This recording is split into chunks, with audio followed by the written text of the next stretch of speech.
आज पूरे भारत में बहुत ही जश्न का माहौल है, क्योंकि लगभग 500 साल के बाद 1528 के बाद जब मीर बाकी ने अयोध्या में रामलला के मंदिर को तोड़ करके 1529 में उसने वहां पर बाबरी मस्जिद बनाई थी। आज उसके 500 साल बाद लगभग 4 साल ही कम पड़ रहा है, तो उसमें रामलला की मंदिर फिर से स्थापित की जा रही है और बिल्कुल कानून के माध्यम से, देश के संविधान के माध्यम से एक बार फिर से रामलला अयोध्या में विराजमान होंगे। साथ ही साथ राम के जो समकालीन थे वो थे महर्षि वाल्मीकि। महर्षि वाल्मीकि ने राम का वर्णन एक व्यक्ति के रूप में किया है रामायण में। वो इसलिए क्योंकि राम एक राज परिवार से थे और राजा भी थे, राजकुमार भी थे। वो पहले राजकुमार फिर राजा बने। हो तो वे एक मर्यादित पुरुष तो थे ही साथ वे बहुत बड़े कूटनीतिज्ञ भी थे। अगर रामचंद्र जी कूटनीतिज्ञ नहीं होते तो 14 वर्ष के वनवास के दौरान उनके इतने मित्र नहीं बनते जो उनकी तरफ से रावण जैसे शक्तिशाली राजा से युद्ध करने के लिए तैयार हो जाते। और बहुत सारे ऋषि मुनि भी मिले रामचंद्र जी के से, जिनसे रामचंद्र जी को कुछ न कुछ ऐसा मिला जो कि उनके राम रावण के युद्ध में वो काम आया। अब सुग्रीव से उनकी मित्रता हुई। सुग्रीव अपनी पूरी वानर सेना लेकर के उनके साथ लंका गया युद्ध करने के लिए। रामचंद्र जी इतने मर्यादित थे, इतने कूटनीतिज्ञ थे कि रावण के परिवार में भी फुटमत पड़ गई, वहां पर भी डिवाइड हो गए और रावण का छोटा भाई विभीषण आकर के रामचंद्र जी से मिल गया।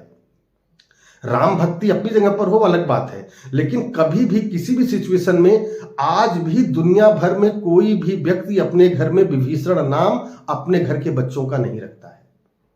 तो रामचंद्र जी मर्यादित तो थे ही साथ कूटनीतिज्ञ भी थे और महर्षि वाल्मीकि ने अपने महाकाव्य रामायण में इसका उन्होंने भलीभांति वर्णन किया है। रामचंद्र जी को एक व्यक्ति के रूप में उन्होंने उसको दिखाया है।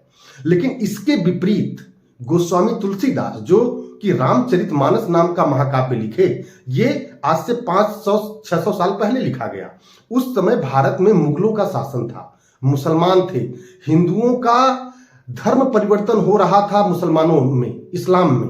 तो उस समय पर राम नाम ले लेने से, राम नाम की महिमा से जो है पूरे अपनी हम संस्कृति को, अपनी परंपरा को, अपनी सभ्यता को बनाए रखे। अगर उस समय गोस्वामी तुलसीदास रामचरितमानस का जो है इसको नहीं लिखते, तब उस समय हम लोगों के पास, हम हिंदुओं के पास कोई ऐसा चारा नहीं था, कोई ऐसी चीज नहीं थी जिससे कि हम संतोष कर सके। अब जो गोस्वामी तुलसीदास जी हैं, उन्होंने रामचरितमानस में रामचंद्र जी को भगवान विष्णु के अवतार के रूप में दिखाया है और ये दिखाने की कोशिश की है कि केवल और लोग नहीं, हमारे यहां पर भी ऐसे राजा, प्रतापी राजा, सम्राट हुए जो कि दूसरे देश में जाकर के भी अटैक किए, हमला किए, उनको हराए और वहां पर कभी राज्य नहीं किया, वहां पर कभी किसी को, किसी मंदिर को या किसी घर के लोगों को लूटा नहीं उन्होंने। वहां पर जो धन संपदा थी सब छोड़ करके आए, जिस काम के लिए रामचंद्र जी वहां पर गए थे।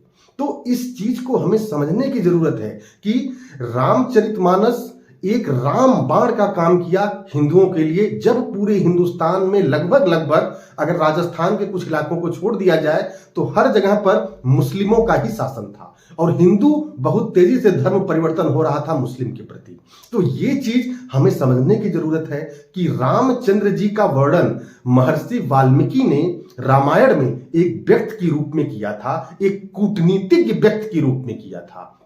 और दूसरी तरफ रामचरितमानस में गोस्वामी तुलसीदास जी ने श्री रामचंद्र जी को भगवान विष्णु के अवतार के रूप में बताया था, उन्हें मर्यादा पुरुषोत्तम बनाया गोस्वामी तुलसीदास जी ने। इस चीज को